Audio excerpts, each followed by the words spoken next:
कैसे हो प्यारे विद्यार्थियों। स्वागत है आप सभी का आपके ही अपने YouTube channel friend of student में। इस वीडियो क्लास में हम प्रश्नावली 2.3 का 5वां सवाल सॉल्व करने वाले हैं। इस प्रश्नावली के 1 से लेकर 4 तक सवाल हम लोगों ने सॉल्व कर लिए हैं।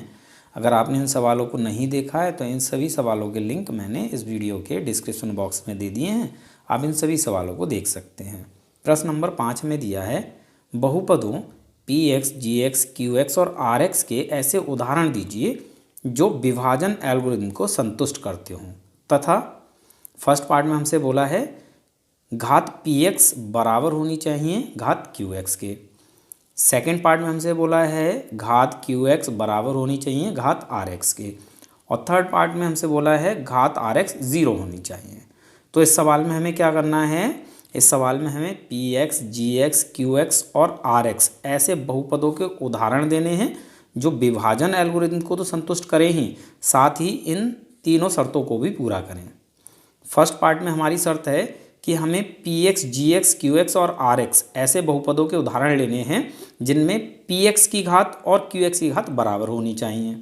और सेकंड पार्ट में हमसे बोला है कि हमें ऐसे उदाहरण लेने हैं जिसमें qx की घात और rx की घात बराबर होनी चाहिए। और थर्ड में हमसे बोला है हमें ऐसे उदाहरण लेने हैं जिसमें rx हमारा 0 होना चाहिए। ठीक है, तो चलिए इस सवाल को सॉल्व करते हैं। सारी चीज़ें अच्छे से डिटेल में समझाऊंगा, आपको ये सवाल बहुत अच्छे से समझ में आ जाएगा। सबसे पहले मैं आपको px, gx, qx और rx तथा विभाजन एल्गोरिथम समझा देता हूँ। अगर आपने ये समझ लिया तो ये सवाल आपके लिए बहुत ही आसान हो जाएगा। तो सबसे पहले स्टूडेंट्स हम px, gx, qx और rx क्या होता है ये समझ लेते हैं और विभाजन एल्गोरिथम को समझ लेते हैं। उसके बाद हम फटाफट से तीनों पार्ट्स को सॉल्व कर लेते हैं। ठीक है, तो मैं आपको एक उदाहरण से समझाता हूँ। 2 से आप 7 को भाग दीजिए, कितनी बार भाग जाएगा, 3 बार। 2 3 6, घटा लेंगे 1 बचेगा। हमने 7 को भाग दिया है, ये हमारा भाज्य है। ठीक है, और इसको हम px से दिखाते हैं। ठीक, 2 से हमने भाग किया है, 2 हमारा भाजक है, इसको हम gx से दिखाते हैं। और यहाँ हमें 3 मिला है, 3 क्या है, ये हमारा भागफल है, इसको हम qx से दिखाते हैं। और यहाँ हमें 1 मिला है, ये हमारा शेषफल है, शेषफल को हम rx से दिखाते हैं। ठीक है, तो px हमारा भाज्य होता है, gx भाजक होता है, qx भागफल होता है और rx शेषफल होता है। ठीक है, अब हम विभाजन एल्गोरिथम की बात कर लेते हैं। क्या होती है, px हमेशा बराबर होता है gx गुणा qx प्लस rx के। ये हमारी विभाजन एल्गोरिथम है, यानी भाज्य हमेशा बराबर होता है भाजक गुणा भागफल प्लस शेषफल के। ठीक है, ये जो हमारे px, gx, qx और rx हैं, इनको आप अपने इस विभाजन एल्गोरिथम में रखोगे तो ये एल्गोरिथम संतुष्ट हो जाएगी, दोनों साइड्स हमें बराबर मिलेंगी। देखिए px है हमारा 7 यानी भाज्य हमारा 7 बराबर gx यानी भाजक है हमारा 2 गुणा qx यानी भागफल ये हमारा 3 प्लस rx यानी शेषफल ये हमारा 1। सॉल्व कर लेते हैं तो इधर तो हमारा 7 रहेगा और इधर हो जाएगा 2 3 6 फिर प्लस 1, 6 प्लस 1 7, तो 7 बराबर 7। ठीक है, ये हमारी विभाजन एल्गोरिथम है।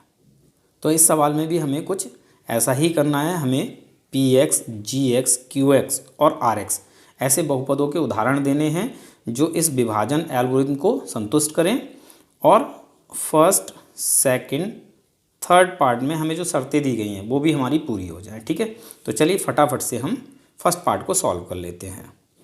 तो फर्स्ट पार्ट में हमसे बोला है घात px बराबर घात qx। हमें ऐसे उदाहरण लेने हैं बहुपदों के जिसमें px की घात और qx की घात बराबर होनी चाहिए और हमारी विभाजन एल्गोरिथम भी संतुष्ट होनी चाहिए। ठीक है, तो यहाँ हम क्या करेंगे, हम अपने मन से ऐसे px और gx मानेंगे जिससे हमें px की घात और qx की घात बराबर मिल जाए। ठीक है, आप px और gx अपने मन से कुछ भी मान सकते हो। ठीक है, लेकिन ऐसा मानना है कि ये शर्त हमारी पूरी हो जाए। आप यहाँ पर px कोई भी बहुपद ले सकते हैं, एक पदी, द्विपदी, त्रिपदी, जो आपका मन करे। ठीक है, तो मैं यहाँ ले लेता हूँ एक पदी बहुपद 2x। ठीक है, मैंने पी एक्स मान लिया 2x। अब मुझे जी एक्स मानना है, तो जी एक्स मान लेता हूँ मैं 2। ठीक है भाई, हमारा यहाँ पर जो x का गुणांक है ये हमने जी एक्स मान लिया। आप यहाँ पर कोई भी एक पदी बहुपद मान लीजिए और इस एक पदी बहुपद का जो गुणांक होगा उसको आप जी एक्स मान लीजिए। ठीक है, ओके। अब हम क्यू एक्स और आर एक्स कहाँ से लाएंगे? तो जब हम जी एक्स से पी एक्स को भाग देंगे तो हमें क्यू एक्स और आर एक्स दोनों मिल जाएंगे। तो जी एक्स यानी 2 से हमें भाग देना है पी एक्स यानी 2x को। ठीक है, यहाँ हमें क्यू एक्स मिलेगा और नीचे हमें आर एक्स मिल जाएगा। ठीक है, तो 2 का भाग 2x में x बार जाएगा, 2 गुणा x ये हो जाएगा 2x, घटा लेंगे शेषफल 0। ये हमारा क्यू एक्स है और ये हमारा आर एक्स है। ठीक है, तो यहाँ हमारा क्यू एक्स हो जाएगा x और आर एक्स हो जाएगा 0। ठीक है, हमें केवल पी एक्स और जी एक्स ही मानने हैं, क्यू एक्स और आर एक्स हमें खुद मिल जाएंगे। ठीक, अब यहाँ देखिए पी एक्स की घात और जी एक्स की घात बराबर है। पी एक्स है हमारा 2x, यहाँ x की घात है 1। ठीक है, और क्यू एक्स हमारा है x, यहाँ पर भी घात 1 है। तो पी एक्स और क्यू एक्स की घात दोनों बराबर हो जाती है, ये शर्त हमारी पूरी हो गई। ठीक है, अब हमें विभाजन एल्गोरिथम में इनको रख कर देखना है कि ये विभाजन एल्गोरिथम को संतुष्ट करते हैं या नहीं करते हैं। तो बिल्कुल करेंगे। देखिए पी एक्स बराबर जी एक्स गुणा Q X plus R X. ठीक है, ये हमारी विभाजन एल्गोरिथम है। अब इसमें हम अपना पी एक्स, जी एक्स, क्यू एक्स और आर एक्स रख लेते हैं। ठीक, तो पी एक्स है हमारा 2x, ये हमने माना है 2x बराबर जी एक्स है हमारा 2। ठीक है, गुणा क्यू एक्स हमें मिला x प्लस आर एक्स हमें मिला 0। ठीक है, इसको सॉल्व कर लेते हैं। इधर हमारा 2x रहेगा, तो 2 गुणा x ये हो जाएगा 2x और प्लस 0। 2x प्लस 0 2x होता है, इधर भी हमारा 2x है। तो दोनों साइड्स हमारी बराबर आई हैं। तो हमारे ये जो पी एक्स, जी एक्स, क्यू एक्स और आर एक्स हैं ये विभाजन एल्गोरिथम को भी संतुष्ट करते हैं और हमारी ये वाली शर्त भी पूरी हो जाती है। पी एक्स की घात बराबर है क्यू एक्स की घात। ठीक है, दोनों घातें आपस में बराबर हैं। तो ये हमारे पी एक्स, जी एक्स, क्यू एक्स के उदाहरण हो जाते हैं। ठीक है, यह हमारा आंसर हो जाता है। उम्मीद करता हूँ सवाल आपको समझ में आ गया होगा। चलिए सेकंड पार्ट को सॉल्व करते हैं। सेकंड पार्ट में है घात क्यू एक्स बराबर घात आर एक्स। हमें ऐसे बहुपदों के उदाहरण देने हैं जिसमें क्यू एक्स की घात और आर एक्स की घात बराबर होनी चाहिए। ठीक है, तो यहाँ पर भी हम अपना पी एक्स और जी एक्स कुछ मान लेते हैं। माना पी एक्स बराबर ये हम मान लेते हैं 2x² प्लस 5। ठीक है, और जी एक्स हम मान लेते हैं x² प्लस 1। अब हमें क्यू एक्स और आर एक्स चाहिए, तो ये हमें कहाँ से मिलेंगे? जब हम जी एक्स से पी एक्स को भाग देंगे। ठीक है, तो x² प्लस 1 ये हमारा जी एक्स है, इससे हमें भाग देना है 2x² प्लस 5 को, ये हमारा पी एक्स है। ठीक है, भाग दे लेते हैं। 2x² में x² का भाग कितनी बार जाएगा? 2 बार जाएगा। ठीक है, तो 2 गुणा x² ये हो जाएगा 2x², प्लस है प्लस लगा लेते हैं। 2 गुणा 1 ये होता है 2, घटा लेते हैं माइनस माइनस। 2x² में से 2x² को घटाएंगे 0 मिलेगा, तो ये हम कैंसिल कर लेते हैं। 5 में से 2 को घटाएंगे 3 मिलेगा। ये हमारा क्यू एक्स है और ये हमारा आर एक्स है। ठीक है, यहाँ हम लिख लेते हैं क्यू एक्स बराबर 2 और आर एक्स बराबर 3। तो हमारे क्यू एक्स और आर एक्स इन दोनों की घातें यहाँ पर बराबर हैं। दोनों ही अचर पद हैं। अचर पद क्या होते हैं? जिसमें चर ना हो। तो यहाँ पर ये दोनों क्या हैं? अचर पद हैं, इनमें कोई भी चर नहीं है। जहाँ कोई चर नहीं होता वहाँ चर की घात क्या होती है? 0 होती है। ठीक है, तो क्यू एक्स और आर एक्स दोनों की घातें क्या हैं? 0 हैं। ये शर्त हमारी पूरी हो जाती है।